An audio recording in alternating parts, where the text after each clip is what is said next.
All right, Gig's got some modifications, including a wicked whip antenna with a flag. It's a beer can American flag. And doing some underglow as well, some better underglow, some addressable stuff with better, cooler features, because obviously that's way cooler. With some red, white, and blue. Probably rock that a lot. But even more importantly than that, ooh, we're getting brakes. Dual Amazon special, 50 bucks. Both calipers, splitter, as you see here. Master cylinder and a lever. Don't mind that it's on the wrong hand. I just need to either put it up there or get a left-handed master cylinder to replace it, which I'm unsure which one I'm gonna do yet. I know I like the idea of it being on the right hand, just like motorcycle, because it's front brake. Well, not just motorcycle, probably everything, just to make it more used to riding. But I also would really like that fine control of throttle over here and brake over here, so when you can drift it. Because another thing that we got, I'm just waiting on him to get here. Craig got me some nice PVC 10-inch. We're gonna cut some 3-inch strips of, put them over there for some drifting sleeves. Should make it a whole lot of fun. So anyways, I'm just mocking up the brakes here. I've just got the brake locked on the disc. It's about 1.5 inches that I need, and fortunately I have this nice piece of 1.5 inches. So essentially I'm just gonna weld it straight on there. It's gonna come up, 2 holes, that's done. The only other thing I might need to do, looking at this, you can see that's a real tight clearance. So I might have to grind a little bit of the caliper down, I'm not sure. It's just the solid part of the caliper anyways, and not like I'm stopping a 600-pound ATV. I think the thing will be fine if I take a little off. But they actually seem like pretty decent little brakes for the price. I'm gonna mount this T-block probably right here. So weld the nut on, mount it there. Seems like it's good length. And then might see about getting these shortened. I'm not really sure. Because they are a bit long, but we'll see how it all fits together once it's together. Might even just run the piece back here so it's out of the way. It might just fit better, I don't know. But first order of business is to get them mounted so that I can actually try it out. All right, I got a bracket mocked up. Looks pretty good. There's quite a bit of clearance everywhere. I'll just weld right there. I gotta lower it obviously a little bit before I weld it, just so it touches, I think. I'm gonna pull back off and clean it first. I'm just going to mimic that one over here before I weld it on. I already got it all cut out. I just need to put the holes in it. That way I'm not trying to fight with all that again. I don't think these calipers are mounted 100% correct, because from what I believe, this bleeder should be at the top, but I think that really only matters when you're bleeding it per se, and I don't really care if I have to like tip the thing up or take the caliper off to bleed it if I ever have to bleed it. I'm not too worried about that part of it, I don't think.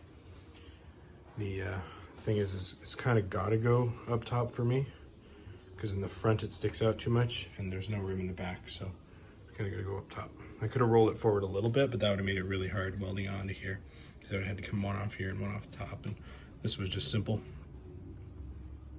I think it should be fine too. All right, just got it tacked on there. Just 4 little tacks. Gonna make sure everything fits back on there good, and go from there. I think it's gonna work out pretty good. It's pretty straight and true and everything. Like, I'm no superhero, but maybe a little crooked. Well, actually, it looks kind of parallel to the axle. Maybe that little turning arm's crooked. The way I figured that all out is this master cylinder has a lock on it, so I just locked the caliper onto the disc and then just used it to line that up, tacked it with it on there, pulled it off, 2 more tacks on this side. Now I'm just gonna let it cool and put it back together and spin it, see what happens. All right, wheels back on. It rubs a little, but I think that's expected. There is a little bit of You can see a little bit of wobble in the wheel. Nothing's perfect on this thing, but the wheel does spin. A little bit of friction, not bad. And I've already pressed the brakes, so that's the like idle friction or whatever the term is for that. But spin it, we spin it, and the brakes. Spin it, that's just it. Spin it, brakes. Seems like it's working. It's pretty good. You need to get the other one tacked on, just the same, and then make sure everything's good. Maybe even lower it, take it for a little test ride, just tiny little bit. Obviously, I don't want to break it off, but I want to make sure it works too. You know what I'm saying? All right, there they both are on, just tacked. And I just threw a quick bolt in that to hold it up. I'm gonna take it for a quick test ride. Still have the handle all mung-a-junked, but it's enough I can test it. Like I said, I just don't know that I want both gas and brake on the same hand. I think I want them on opposite hands. But I didn't want to spend the 25 bucks on another master cylinder to find out that I didn't really care. So let's go to go.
That's pretty good. They work really good. Now they're both fully welded. I was gonna pull the there's a term for those. What are they? C knuckle? No, I don't know. Turn knuckles? I don't know. I was gonna pull those off. Pulled the little C clips, and yeah, they're pretty seized in there. So I just decided to do it on the thing. Made it a little more difficult, but it was probably a lot less work than trying to break that all free.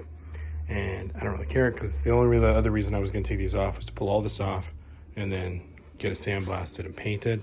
But once again, I am not that kind of guy usually. So we'll probably just wire wheel it and paint it, because that's more like my style. But yeah, I'm excited. And I don't know what I'm gonna do with the handle. Really getting irritated with it. So I'm probably just gonna order the left hand master cylinder. Yeah, probably just gonna end up doing that, because I don't know what else to do. And there they are, finalized but not finalized. Like I said, I think I want that to be over there. I think, I'm not 100% sure. Also considering putting a rear brake in, so I'm not sure. This here, I just got it temporarily bolted in here. Seems to work fine, turns fine and everything.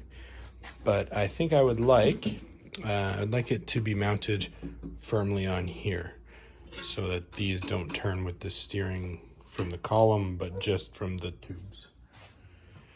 I'm actually really digging the look of this. This grip is way too far away. I can barely reach the brakes. It'd be hard like that, but that's because I've got this mounted after the curb, because of this curve, I should say. So I'm not entirely sure what I gotta do to fix that, but it's just a tight, everything's tight, jammed in there.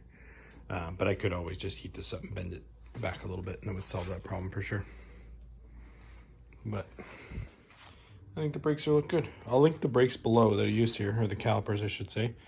It was real cheap, 50 bucks on Amazon. It was the cheapest one. They did come with brake pads. I was worried because I thought maybe that was a big difference between the $60 one and the $50 one was the brake pads. And I thought if it was, oh, well, I'll just order brake pads. But brake pads are only like $12 anyways.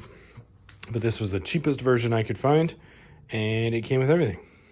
Only thing it didn't come with was the M8, I think it is, M8 bolts to mount the calipers onto the hangers. But I have tons of those kicking around from old TV mount things. It's like the same bolts I use here to mount the keg, or the NOS bottle. And then I think we're gonna paint these red with some tiny Brembo stickers on them because I think that look really sweet. I know it's not real, but it would look sweet. Oh, also the $60 ones came in black, which I would have liked black, but I was cheap and I thought I could paint it because it's not that much work to paint them. But all in all, they look okay. They look like they'll work good. Be great.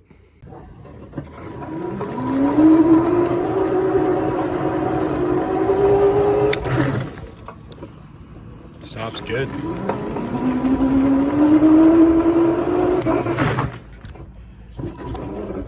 Lock it up.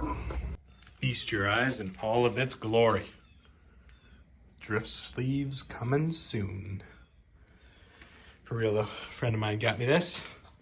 Super excited. Should be enough to make a few sets of sleeves.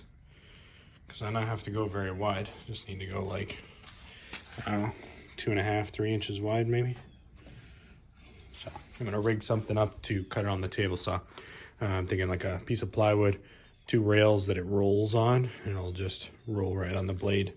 Make a nice cut. I'm gonna try and get this 45 off there. It says it's a slip fit, so I should be able to just knock it off, and then we can roll it easily.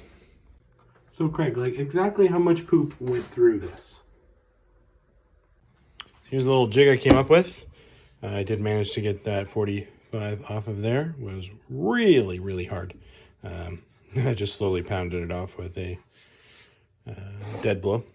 But here's a little jig I made. It's got 2 little rails, so the actual thing is floating ever so slightly. So it's gonna make a true, I'm not gonna be able to roll it side to side at all. And then it pushes up against here, and this circumference is larger, so that it stays the whole distance, and should work good. I'm just gonna raise the blade up and then start the cut. I think it'll work okay. As I was watching that clip while I was recording it, I noticed a problem. Kudos to anybody who can figure out the problem, but that's the new layout. If you can figure out what the issue was, just comment below or something, because it was pretty self-explanatory once I looked at it again. So here goes nothing. I mean, the first cut I'm just taking a little bit off. We'll see how it goes. All right, well, not too bad. You notice I started cutting this side instead of that side, and that's because I thought to myself, well, what happens when I get to the end and this starts wobbling around like that? It's gonna adjust my cut and make it all wonky. This was just a test cut. It actually, I didn't go enough, but that's okay, because this gives you a nice flat reference surface to flip the pipe around, do another one, and then I have nice bits to cut. But it worked all right. I just slowly raised the blade until it poked through, rolled it, and it cut off. Left a pretty nice edge. Not too bad at all. A little bit of saw marks, but I mean, I'm not disappointed with that. So I'm just gonna figure out now how I'm gonna space it over, because I don't know if I just want to cut through this board a bunch of times, which maybe will be what I do, or if maybe I'm gonna block up the back of it, which seems a lot more difficult. So I'll probably just end up moving the whole sled over. So I have to be mindful of where my screws are. I think I cut through a screw actually when I was doing that, shooting some sparks. Me. YOLO. And there they are. I was gonna go ahead and cut 2 more, because it'll fit 2 more and then I'll have a little left over. But I decided maybe not, because these are pretty thick. They might last a really, really long time. And then I might not care. I might save this for a different project or something. And I can always just either whip up another jig or save this one for cutting it in the future. All right, just let all the air out of the tire. I tried to do it on the machine. It was just a little hard Tires come off pretty easy. Slipped right over, just like I wanted. So I did buy some grip tape to put in the inside of these because I saw that sometimes people do that online. But judging by how much air I had to let out, I think they're gonna fit just fine. And so they are a little skinnier than the tires, obviously, but I don't think we need all the width. Plus, being skinny, maybe the tire will swell out a little bit on either side to help hold it in. Get them both on and aired up. It's so cool. Let's try it out. Just gonna hold the brakes.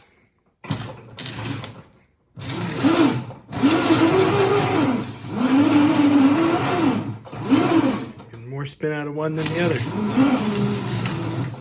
Interesting.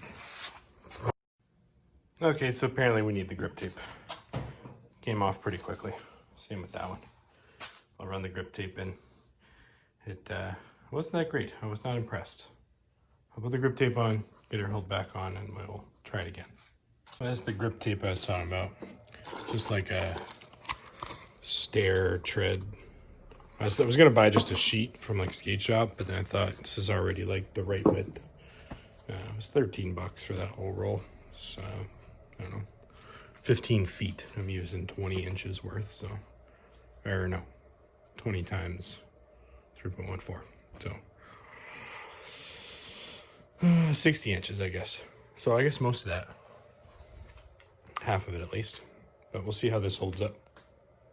Yeah, that was way harder to put in. So that grip tape's gonna do a lot, I'm sure of it.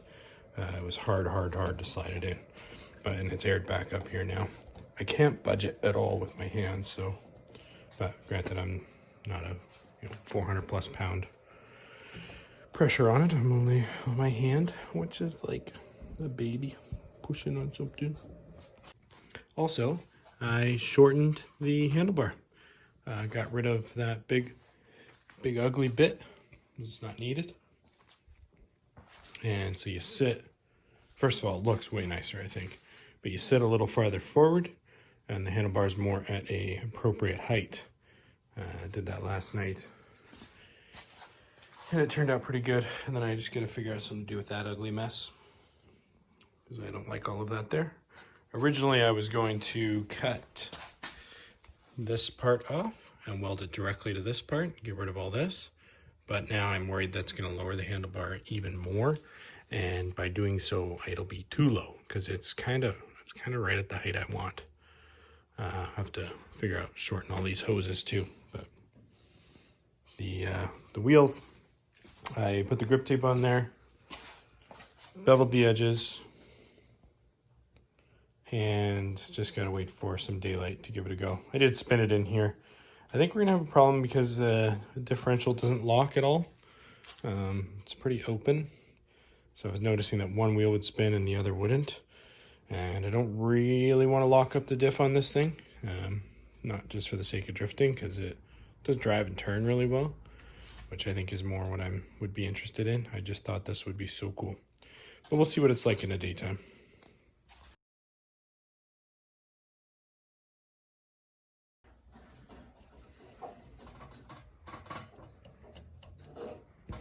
Is the speed still maxed out?